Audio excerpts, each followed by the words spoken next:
told we are now taking questions. So why don't you stand up, and since this is being recorded, I guess I'll repeat the question, and then whoever answers can answer. Yes, ma'am. So, as a physician, I'm naturally concerned about conscience rights protection. And so, I guess I wondered if, and I wasn't sure about this, in the proposed New York State legislation, is it going to be similar to Canada, that actually, in addition to legalizing assisted suicide, would allow patients access or rights to access suicide, thus leading to physician coercion? The question is from a physician, and she was wondering about the New York legislation, whether or not there is conscience protections for physicians so that they would not have to participate or be complicit, or whether it's like what seems to be getting ready to happen in Canada, where there would have to be some participation by the doctor, even if it's a referral. I haven't read the New York legislation. Have you read it? But I can say that in the United States so far, I'm sorry. Okay, I'll give it to Diane. I can just say that it does have the same protections of not mandating healthcare providers to participate that are in the Oregon law as currently written. As currently written. Yeah, whatever that ends up meaning. I would point out, though, that right now all of the states have that kind of conscience protection, but you're already seeing advocacy in the literature to do away with that conscience protection. So that is there to get these bills passed. That doesn't mean it will always be there. And I would just say we have good precedent on that exact point on other issues in law. So some of the conscience protections with respect to abortion are currently being challenged. The ACLU is suing the largest Catholic hospital network because they don't perform abortions. And there's a new HHS mandate. It's almost the inverse of the contraception mandate that has the Little Sisters in the court. It hasn't yet been finalized, so it's only at the advanced notice of proposed rulemaking stage, if you're familiar with how these things are made. But it's a transgender mandate that says under Obamacare, every healthcare plan will have to cover sex reassignment surgery, and every relevant physician will have to perform it. So if you're the type of surgeon that does sexual reconstructive work, you would have to do it for sex reassignment. If you're the type of doctor who does hormone treatment, you'd have to do it for sex reassignment.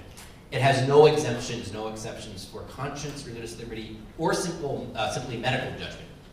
If you simply judge that this is bad medicine. And so I would just say I would look to other areas of the law and how conscience is being treated. And I think Wesley's exactly right. They might give you that to pass it now, and then they'll follow the broader trend of taking it away later. Burke would know the answer to that question. He's read the legislation. Conscience legislation have conscience protection. There are two different bills. One that's sort of a clone of the Oregon bill, and the other is being put forth by this breakaway group called End of Life Choices.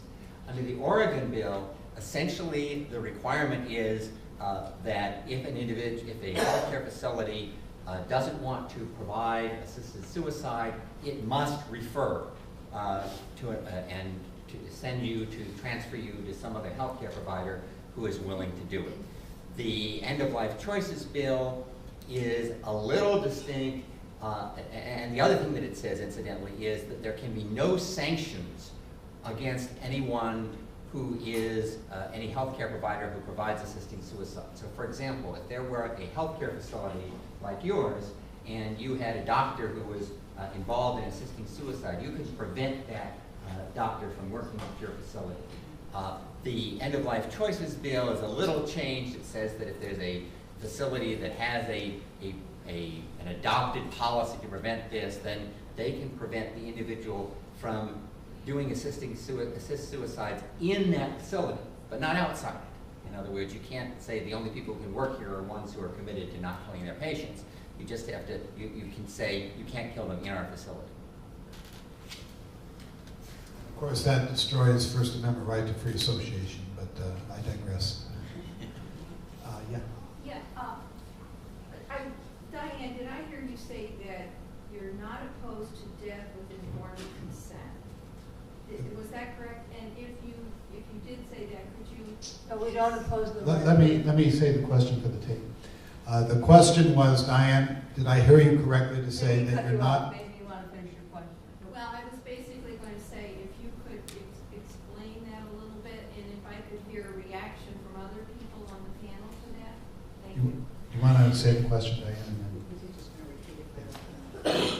Yeah, go ahead. You want The question to Diane was, did I hear you correctly to say that you were not against death with informed consent? And the questioner asked if that were true or not true, for you to elucidate a little further on that question. Right, we do not oppose the right to refuse unwanted treatment based on informed consent.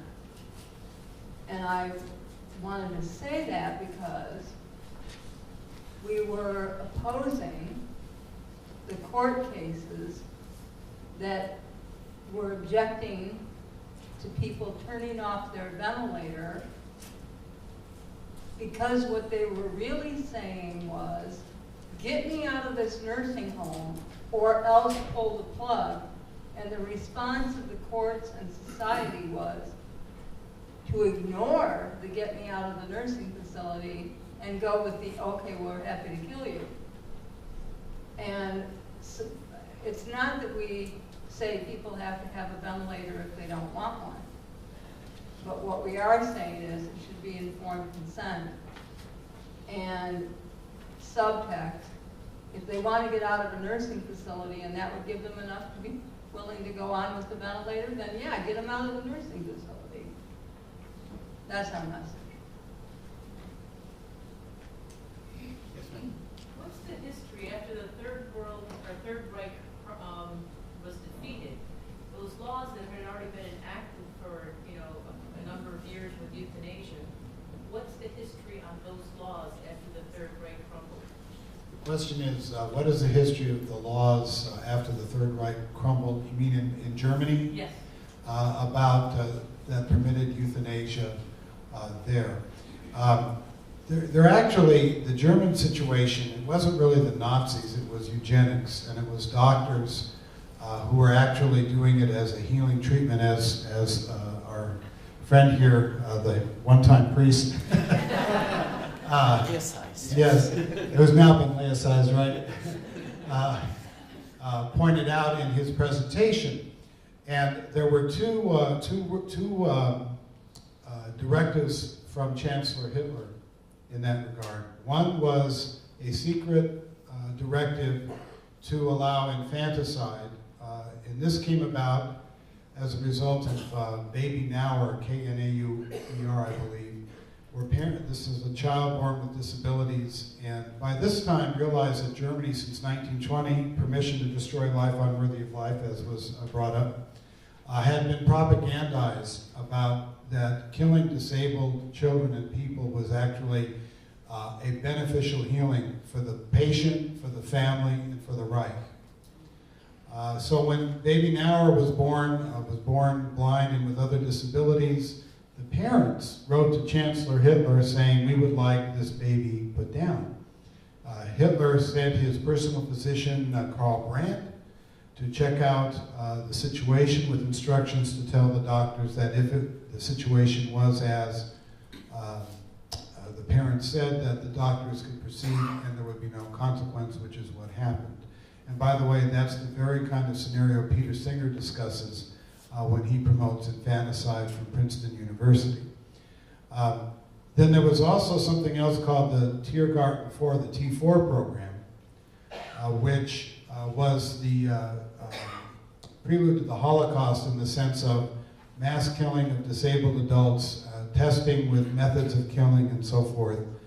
The Catholic Church actually stood against that, and there was a bishop, I think his name was von Galen, who actually preached against that from the pulpit.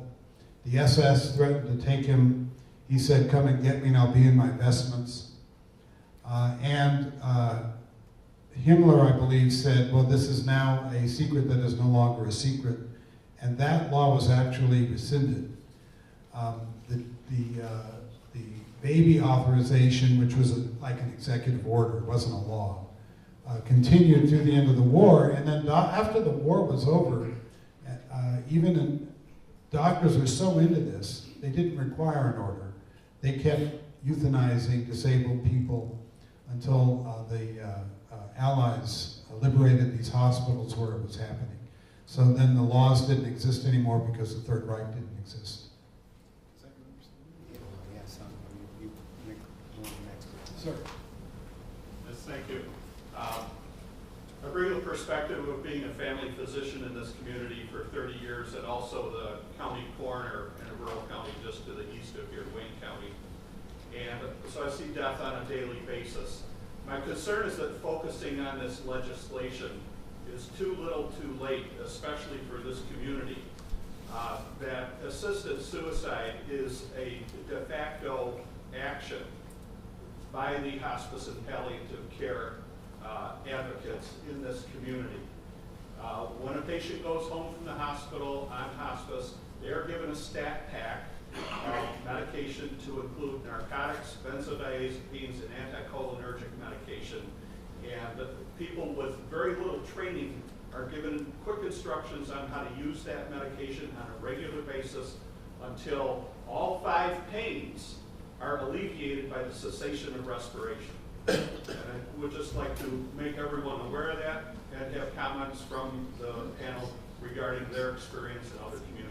The comment was from a physician and a county coroner saying that he is worried that hospice has been corrupted. That in this community, which I'm not from here, so I can't answer that, people are sent home with very powerful narcotic medications and no real training on how to deal with it, and that could end in the premature deaths of some of the patients. Is that an accurate depiction? Sister, you're in this community? No, actually, I'm not in this Oh, community. okay. I'm 4 hours away from you. But I think, Doctor, you raise a very good point, and that point is we need education.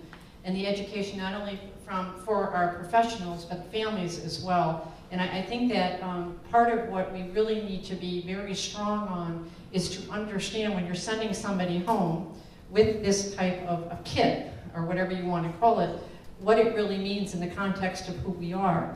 And we really need to educate all of us on what palliative care is and what hospice care is. And palliative care is keeping people comfortable.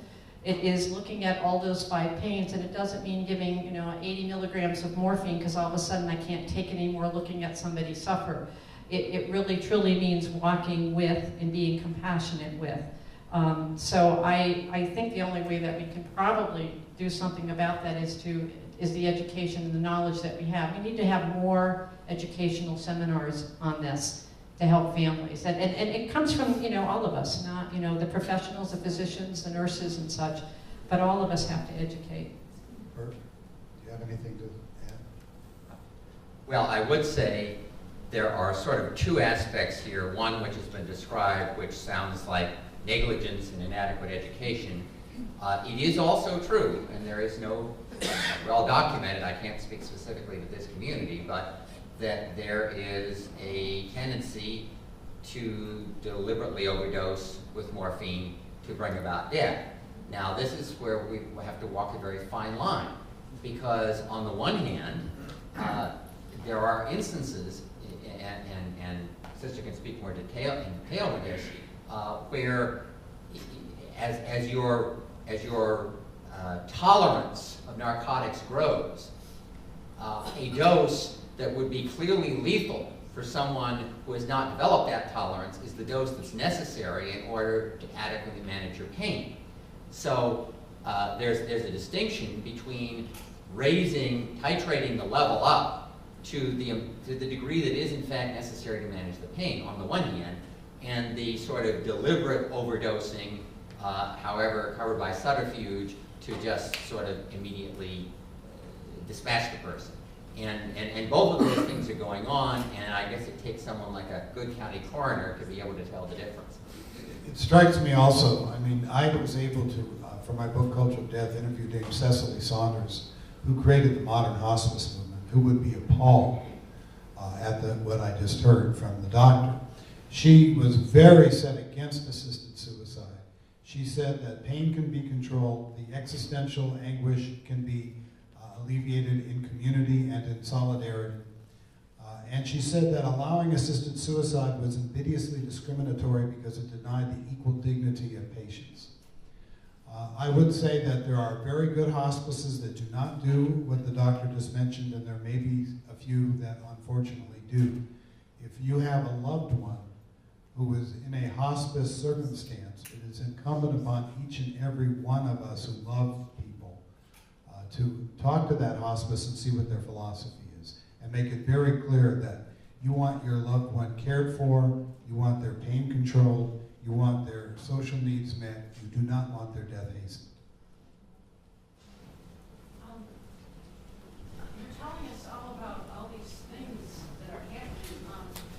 What can we do to fight it? Like when our time comes and we get to go in the hospital or whatever, how are we supposed to fight back so they won't do this to us? The question said, we're scaring everybody. Just because you're paranoid doesn't mean they're not really after you. Then the question is, how do we empower ourselves not to fall victim to this kind of circumstance? And I'll give this to Ryan. I'd love to comment at one So point. you can go. Okay, well, let me just make 3 quick points and then certainly go back. One very important thing is to execute and have all of your friends and family execute an advance directive that explicitly states, for example, that you don't want to be given lethal injections or lethal prescriptions. And I would go further and to say you don't want to have treatment denied you based upon your assumptions about your quality of life, or denied to you based upon your age or degree of disability. The organization that I represent, the National Right to Life Committee, makes available what we, in a deliberate play on words, call the will to live. And this is available on our website. It's also available on the New York State Right to Life website. And it's available in the lobby. And it's apparently there are copies in the lobby. And there are different versions for each state that adapt to each state. Now, it gives you places where you can indicate in options of circumstances when you're imminently dying or something, if you wouldn't want everything conceivably possible done. But it also includes sort of warnings about how to be precise in any language if you're trying to say that there are particular things that you would or would not want. It also allows you to name an individual who would have the authority to speak for you and advocate on your behalf if you're unable to speak for yourself. So I would say that's point 1, to get that, and there's a lot of details on who you should give copies to and that sort of thing. Second point of the thing is to educate yourselves about the sort of pressures that are likely to come or likely to be pushed on you. So, for example, I mentioned in my talk, we have a document, 2 documents that I refer to again on our website, www.nrlc.org. One that says, will your advance directive be followed? And it documents some of the dangers of futility policy where people are being denied treatment even when they explicitly request it. And it's important to be aware of that. If that's going to happen, you immediately need to get in contact with, for example, the Life and Hope Network, which is the Terry Schindler Shivo's Foundation's program and has a network of attorneys, and ADF, Alliance Defending Freedom, also has attorneys who are available to assist in those sorts of cases. And the other document I was going to refer to is the one that talks about advanced care planning. Bias against life-saving preserving treatment in advanced care planning. It's very important to have good advanced care planning, preparing for healthcare decisions, but it's very important not to be swayed by the sort of, I'll put it bluntly, propaganda about how horrible life with a disability is that is given in many of the materials that are used, widely used in advanced care planning, and are often used, in fact, by companies that are contracted by insurance companies to try to limit the liability that they will have. So those are all things. And then obviously the thing that you need to do is you need to be contacting your state legislators in New York and strongly urging them to oppose these bills. Yeah, the only thing, I think that's perfect in terms of the legal advice. I'll just add on to that last point is that those of you who attended this conference today, we successfully scared. A lot of people, when they think about physician-assisted suicide, they think about Brittany Maynard. And they think that's the face, that's the reality. I think the education in general, not just the contact your local representative, but write a letter to the editor, write an op-ed, talk to your family members, your colleagues, your neighbors. When these videos are placed on YouTube, send the links to family and friends. I mean, I just think in general, because the media has done such a good job of doing propaganda on this issue, your average American doesn't actually know what you now know. And so there's a huge role here simply for education, simply sharing knowledge. Would you please address the ethical issue of turning off a pacemaker for a terminally ill patient?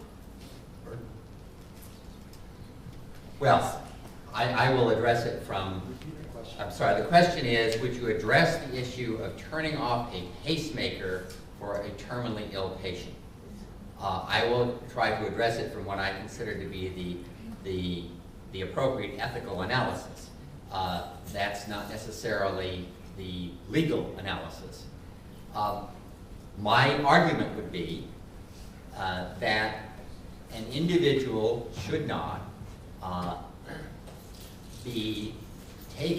engage in an action or omission with the intent to bring about your own death or someone else's death. That is distinct, as I tried to say earlier, from a situation when you are looking at the risks, the probability of success, the various benefits, and weighing side effects with regard to particular treatments. So, sort of immediate response is, of course, you want to know some more details about the specific circumstances of the individual. If the objective, however, is essentially to say you've got the pacemaker, and if the person goes into, starts to get arrhythmia, the pacemaker would kick in and would begin working. The reason you're turning that off is so that when that happens, the person will go quickly. I would be inclined to think that that's probably specifically trying to hasten death under those circumstances. Again, however, you do have to make a distinction between those two different aspects, and it would involve a careful examination of the facts in a particular case. Could I give you some details? Excuse me. I think we have time just perhaps to finish very quickly because the conference. Yeah, I don't think we can take an individual case. We've heard a lot of disturbing examples of countries and states doing it wrong. Where are our exemplars? Who's doing it right? The question is, we've heard a lot of examples of countries and states that are doing it wrong. The question is, who's doing it right? Yeah, please. Do you mean states doing it right or people doing it right? As a government, a state or a country? Well, as a country doing it right, I think we're doing it pretty well on doing palliative care, certainly in our faith-based places, especially Catholic health care. We really are following what we need to do in all those 5 pains I talked about. I don't know if you want specific. Is there a state doing it right against? Maybe Leslie can speak to that. There are different places. Oklahoma. Different places have different standards of medical treatment and so forth. The problem is we're not going to be able to do it right if there is a continuing yielding to doing it absolutely wrong. Once we say, look, we're not going to go down this angle, but we are going to pursue what Sister talked about, true compassion, which means to suffer with, then we can actually get forward and really improve our treatment of people who are isolated. That's often the problem. People who are terminally ill and don't get visits from family or friends because people say, well, I'm afraid I'll hurt them. What they're really afraid of is being hurt, seeing their loved one in that circumstance. Or the person with disabilities who's in a nursing home and can't, as Diane was discussing, can't get out. Or treating somebody with disabilities as if they weren't there. I was a friend of Mark O'Brien. Mark O'Brien is the subject of a wonderful documentary called Breathing Lessons. And he was in an iron lung from age 6 from polio. And I was a good friend of his. He happened to live near me. He was a wonderfully eloquent anti-euthanasia, anti-assisted suicide advocate. And he once had post-polio syndrome, and there was a power outage, and he had to go to the hospital because he ended up with some difficulties. And he wanted to stay one more day in the hospital, and the doctor was trying to kick him out too soon. I happened to go visit Mark, and I couldn't believe what I saw. The doctor suddenly stopped talking to Mark and started talking to me, as if I were the one who could decide this. And I said, don't talk to me, talk to Mark. And then Mark just let loose on the guy and said, Wesley's not the patient, I am. And he actually made it so he could stay an extra day. So we have to treat people with equal dignity and respect, the golden rule, the kind of respect and dignity we would each want. Can I just have 1 minute, because I understand that Father Delp has come again from the great beyond, and has one final thing to share with us before he goes back to his reward. Well, actually, Father Delp is not here. He has left the building. But I will say something. We had bookends in this amazing conference. Bill, this was really great. This was far better than I thought it would be. This was a fantastic get-together. It really was.